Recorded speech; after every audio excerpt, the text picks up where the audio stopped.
جو عظمت ہے کہ نبی علیہ الصلاۃ والسلام کی نبوت غیر محدود اور لامحدود ہے،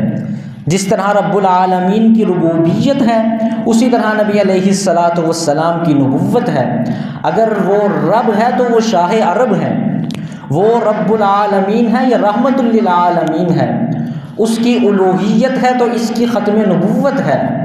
اس کی ربوبیت ہے ان کی نبوت ہے۔ لہٰذا جس طرح توحید غیر محدود اور لامحدود ہے، رب کی ربوبیت کی شان اور عظمت یہ ہے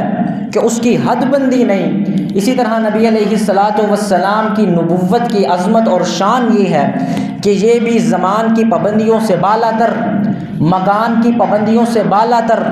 افراد کی پابندیوں سے بالا تر ہے۔ تو نبی علیہ الصلاۃ والسلام کی ختم نبوت پر ایمان لانے کی تیسری بڑی وجہ عظمت نبوت محمدی کا اظہار ہے۔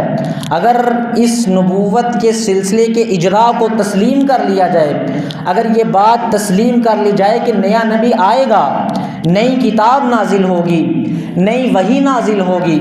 اگر اس بات کو تسلیم کر لیا جائے تو پھر وہ جو لامحدودیت نبی علیہ الصلاۃ والسلام کی نبوت کو حاصل ہے، وہ جو شان اور عظمت حاصل ہے، اس عظمت پر حرف آئے گا۔ لہٰذا نبی علیہ الصلاۃ والسلام کی نبوت غیر محدود ہے، اور یہ تیسری وجہ ہے ختم نبوت پر ایمان لانے کی۔